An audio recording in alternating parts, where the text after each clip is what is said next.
So, as you may have figured out, it takes a lot of work and smarts to move the whole thing that happens over there into this space, which is not, this is usually just where kids play basketball. So, I think they did a great job, don't you?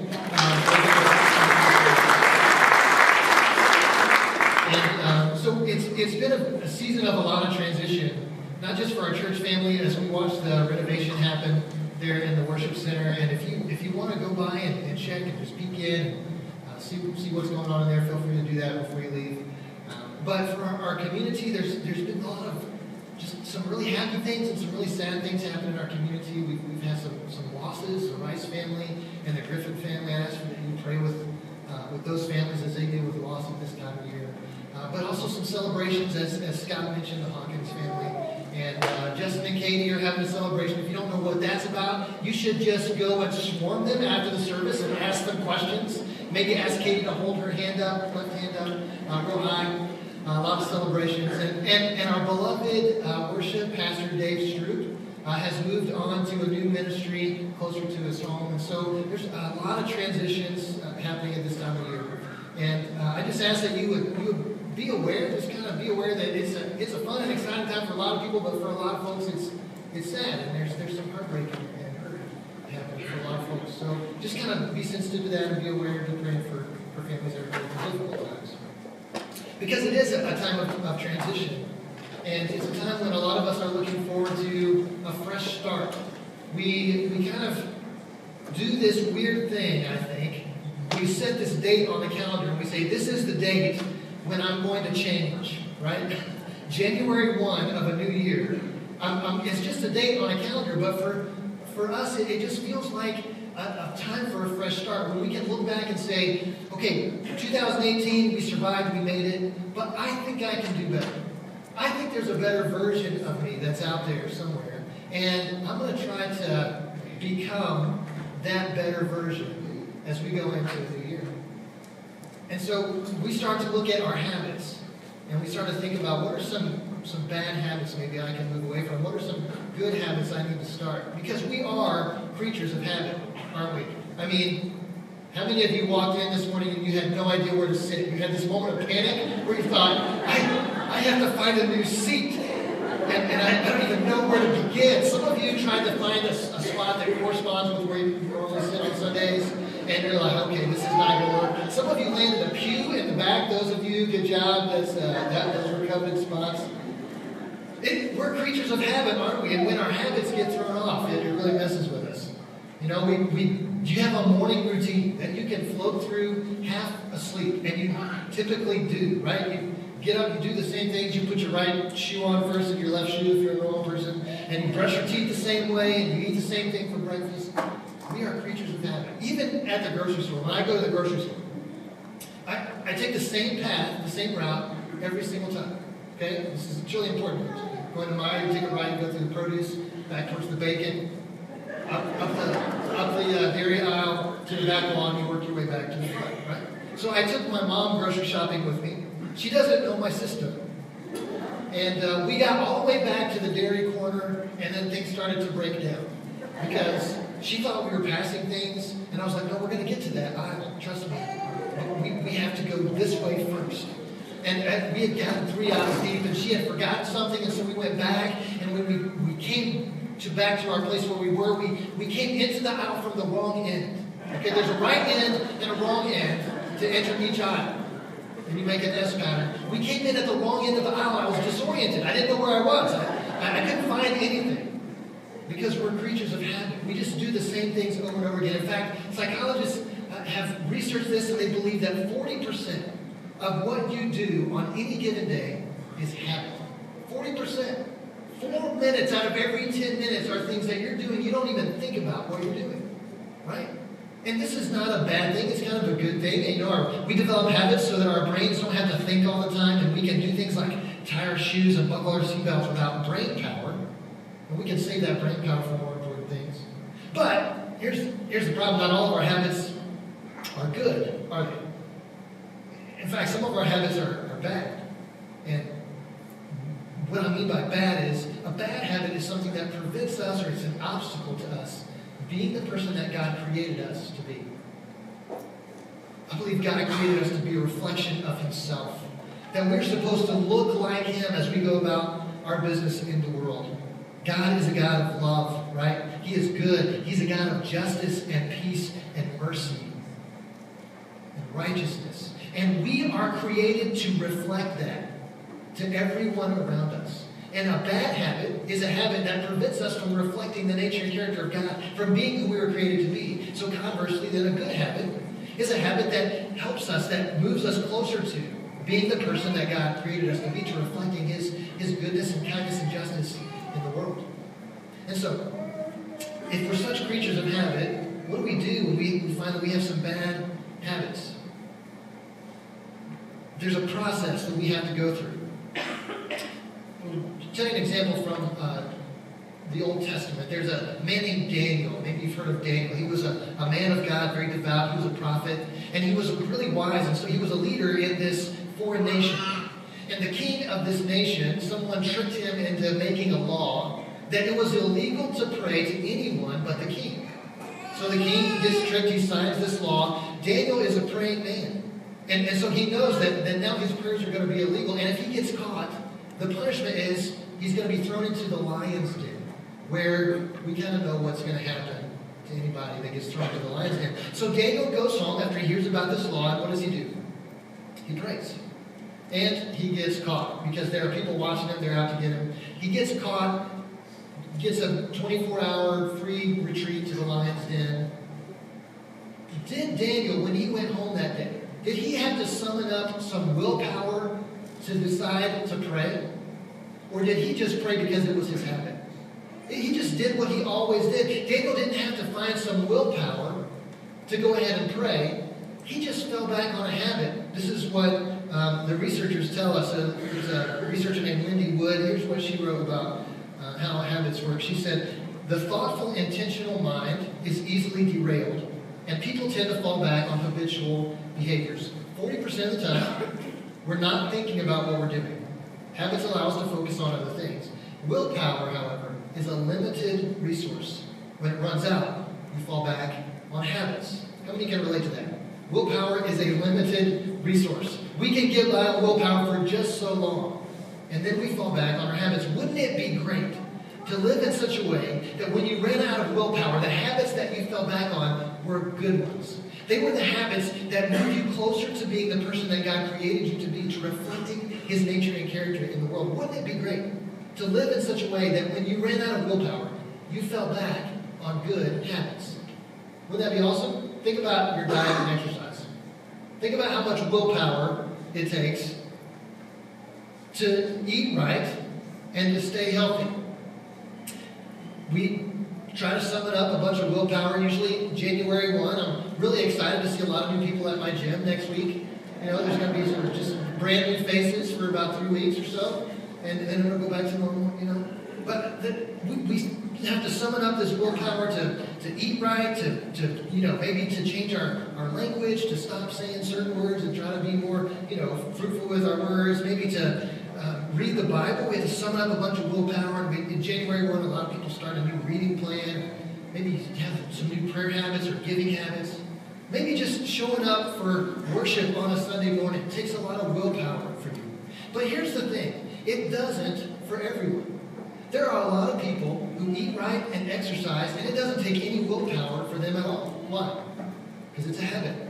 There are a lot of people who don't have trouble with their language because they have a habit of keeping their language clean. There's a lot of people who don't have trouble sitting down and spending time reading the Bible or praying. They don't have trouble giving. They don't have to summon up a lot of willpower to show up for worship on a Sunday morning. Why?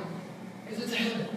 Wouldn't it be great if your life was built in such a way that when you ran out of willpower, the habits that you fell back on were good ones? Well, I think the scripture addresses this. We're going to dive into Ephesians chapter 4 just here in a moment. So if you got a Bible or a smartphone, go ahead and pull that up. Ephesians chapter 4. But I want to show you this first because I think this is going to help us understand what needs to happen. There are two forces kind of in us when it comes to decision making. There is what we want to do, and there is what we ought to do. Right?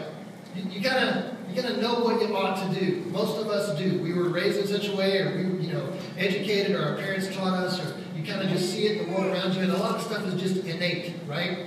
And you don't have to teach kids that cutting in line is wrong, right? Kids know that. They figure that out quick, and they see somebody cut in line. They go, hey, wait a minute, this is not fair, this is not right.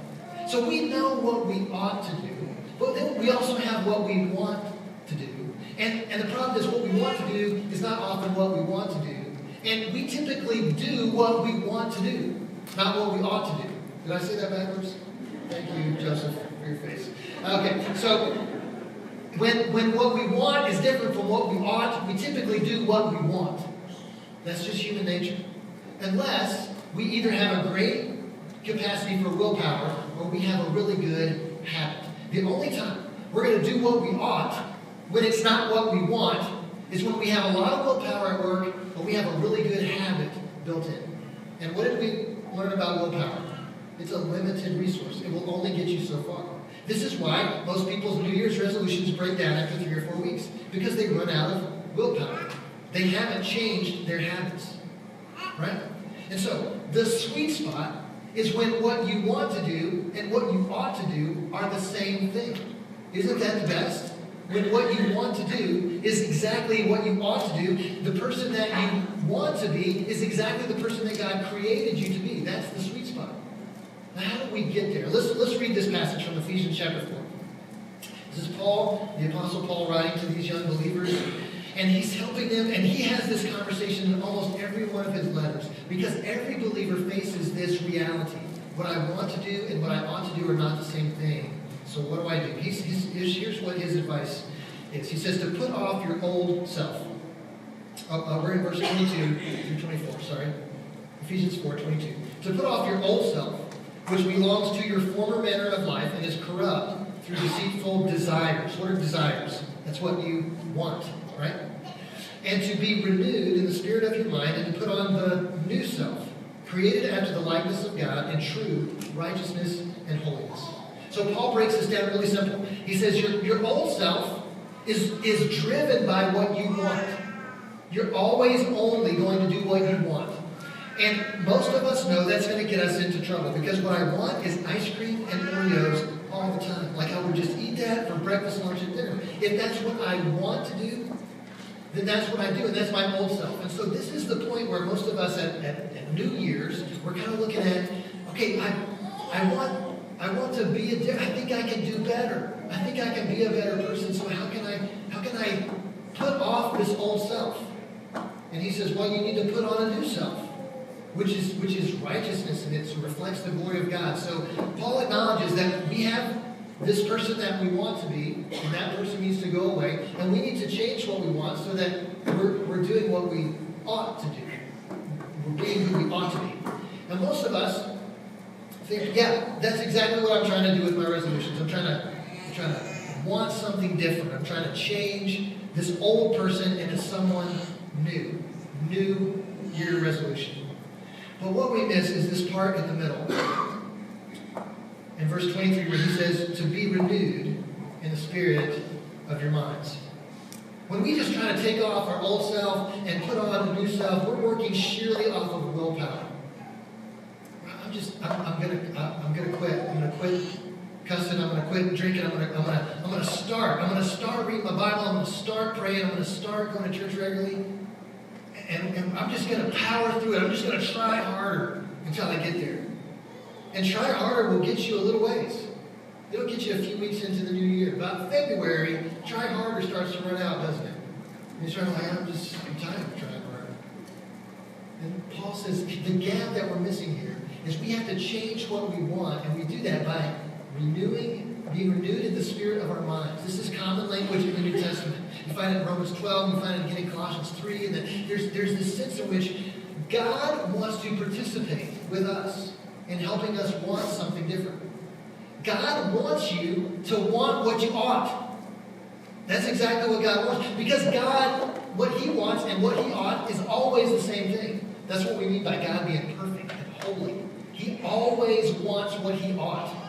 And God wants that for you. He wants you to want what you ought. And God has volunteered He says, I will help you change into the kind of person who always wants what they ought. Wouldn't that be great?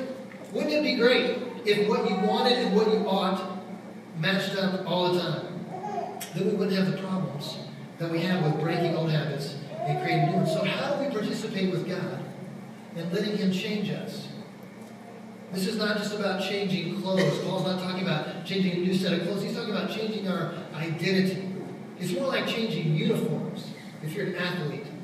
And not just uniforms, but even sports. It's more like saying, okay, I used to be a great baseball fan. I was a Cubs fan. And I realized that's bad. And I want to be something good now.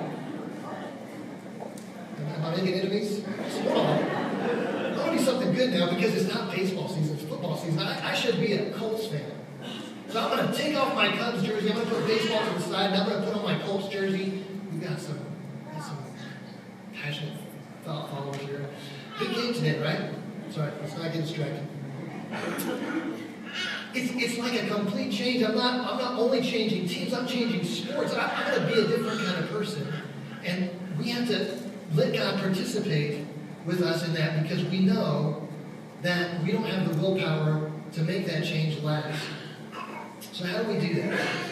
Well, I think there's a few things that we need to do. First of all, we need to study the example of Jesus. We need to study the example of Jesus. When you read the life of Jesus, you begin to see that Jesus wants what He ought. And He wants to reflect the nature and character of God. And it impacts everything that He does. It impacts the way that He treats people. It impacts the way that He speaks. It impacts the way that He spends His free time. It impacts everything He does. Study the example of Jesus. Pray for God to change your heart. Say, God, I know that I cannot become the person that I was created to be by myself. I can't. I need your help. I need you to change me. And then we need to develop some new habits. Because what happens when willpower runs out is we fall back on our habits. So today, I just want to talk you through developing one new habit for next year. You guys with me? Can everybody do one? One new habit? Yeah, 3 people?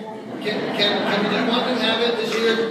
Who's with me? Okay, let's do one new habit. We're going to develop the habit of helping. We're going to develop the habit of helping. Philippians 2, 3, and 4. Paul says this, do nothing from selfish ambition or conceit, but in humility count others more significant than yourselves. Let each of you look not only to his own interest, but also to the interests of others. Paul says, you have a habit, and I have a habit. We're born with a habit of thinking about ourselves first. It's just what we do. It's human nature. But Paul says, the nature and character of God is that we think of others first. So, Paul says, listen, stop thinking about yourself first. Start thinking about others first. That's going to be your new habit. In humility, we're going to count others more significant than ourselves. I think most of us would say, I value people. People are important to me, but I also am important to me. And typically, when I'm acting in the moment without a lot of prayer and thought, I act in my own best interest rather than the interests of other people. So, how do we start a new habit? We need to study the example of Jesus. We need to pray for God to change our heart. And we just need to do some things differently. So here's what I'm going to ask you to do. One new thing. I want you to work the phrase, how can I help, into your daily vocabulary. How can I help? Okay, these are really simple words to say, so let's just prove that. Everybody say it with me. Are you ready? 1, 2, 3. How can I help? How can I help? It sounds like this is your job as a Walmart greeter, is to say this phrase, right? How can I help? Or maybe you work at Chick-fil-A, and that's just how they're taught to treat people. How can I help? There's a very powerful undercurrent in this question. And the statement that is communicated to people when you say, how can I help? The statement is, I care about you, and I am willing to invest my time, my resources, or my energy into helping you through whatever it is that's in front of you. I'm willing to invest. How can I help? Sometimes we need to say this question out loud when we're interacting with people face to face and someone shares with us a concern or we understand that they're having a rough time. We just need to say it out loud. How can I help? How can I help? Right? And sometimes we just need to say it internally. Maybe you walk into a room and you're not sure if anybody has any reasons for help, and you just need to look around and say, how can I help? There are a lot of people here, or maybe there's this family here, and I just need to be asking this question in my head. How can I help? In this situation, at this given time, with the gifts that God has given me, how can I help? So, do you think that you could build that into your daily language in 2019? Could you do that? Yep. Yeah? Good. All right. 3 of us are going to be much better at this. So, for those 3 of you and everyone else, you can just listen in if you like. Here are 3 things, 3 kind of steps to how can I help to making this really work into actually helping people. Because just asking the question is not really enough. We need to actually help. So, step number 1 is to listen. When you ask, how can I help? You need to remove from your mind all the solutions that you already have to this person's problem. Because I think we do that, especially guys. We already know how we think we should help.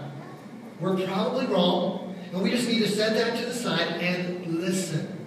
Listen. Listen.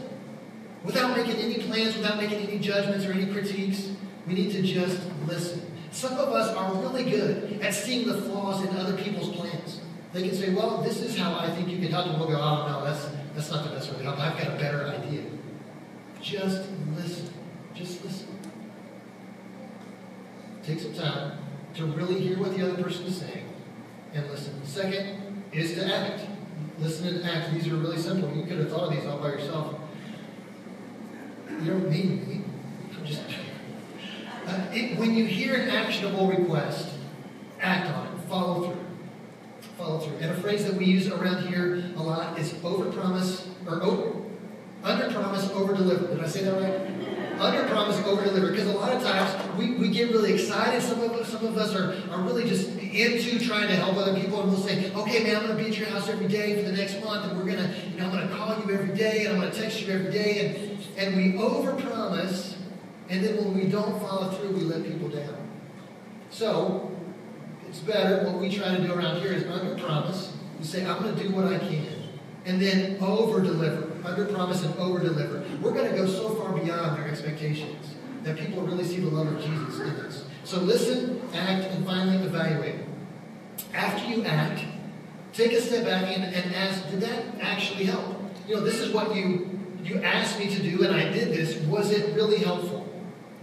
Could we have done things better, differently, or used more energy here and less there? Did it actually help? And then I know if this is a thing I can do again, because not every action is equally helpful.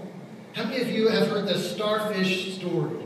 Right? There's a guy walking on the beach, and there's just a million starfish all washed up, and they're all going to die. And so the guy's walking, and he picks up a starfish, and he throws it in the ocean. Picks another one up and throws it in the ocean. And somebody comes along and goes, you're never going to get all these starfish off the beach. And he goes, yeah, I know I can't make a difference to all of them, but I made a difference to this one. I hate that story. Because if I'm the guy asking the questions, I'm gonna be thinking, isn't there a better way? Like, isn't there a better use of your time? Get out your smartphone, text 20 of your closest friends and have them come help you. Or go rent like a scoop truck or something, come and just scoop them all up and throw. Like you could actually make a difference to all of them if you tried. You're not really using, all of the resources at your disposal. So I think we do that sometimes. We just, I'm just going to make a difference to one. When you have the resources to make a difference to a lot of people. So we need to use our resources wisely. That's the evaluate part. I'll tell you this story about a guy named Eugene Pauly. We'll wrap up with this. He's an elderly man whose brain was attacked by a virus. He was in the hospital for a while. He wasn't sure that he was going to survive, but he did. And afterwards, he was left with virtually no active short-term memory and limited cognitive functions. He struggled to remember what day it was, to tie his shoes. He couldn't find his own bedroom in his house. But his wife would walk with him every morning. He needed to get out and get some exercise, so she would take him by the elbow. They would walk around their neighborhood every single morning. One day, his wife went to go change for their walk, and when she came back into the living room, Eugene was gone. He had vanished. She looked all over the house, couldn't find him, started to panic, so she took off through the neighborhood, driving around in her car, looking for him, couldn't find him. Finally, she decided to go back home and start making some phone calls. I'm going to call the police, I'm going to call my daughter, we're going to find her. She walked back into the house and he was sitting there on the couch watching the History Channel with a stack of pine cones next to him that he had picked up on his daily walk. This is a man who, if someone had approached him and asked him his name, he may not have known it. If they'd asked him where he lived, he probably couldn't have told him.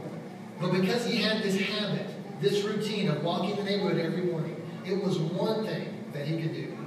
One thing that he could do is to find his way back home, because he had done it over and over and over again.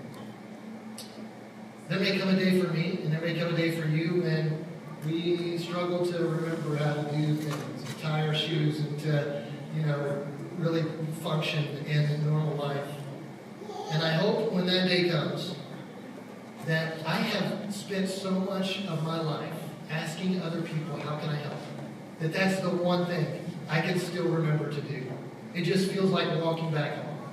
I hope that for me, and I hope it for you. Because I believe there's a better version of each one of us in here somewhere. That 2018, that's not the best we can do. Do you agree? Is that the best you can do? Is that the best that you can handle everything that comes your way? Is that the best that you can interact with other people and point them to Jesus? Did you do the best that you could possibly do? I think we can do better.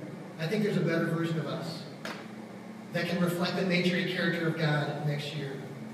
So, we need to develop some new habits. We need to invite God in to transform us into the kind of people who want to do what we ought to do, so that we can be the reflection of Him that will point others to His Son. So, one new habit, what is it?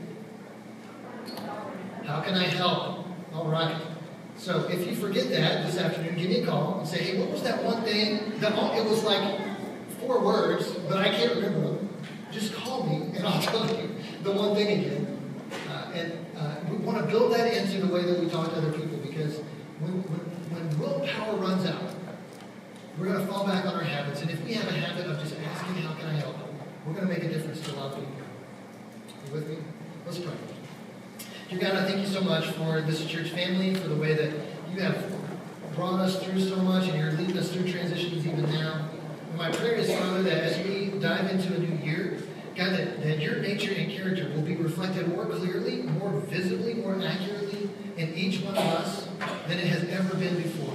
That we'll see more and more people turn to Jesus because of the actions of the people in this room.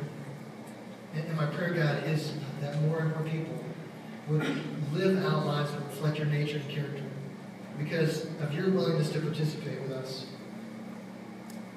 in transformation. So as we move on from here today, Father, would you help us to build some new habits into our lives that will reflect your nature and character and point people to Jesus? We pray all this in His name.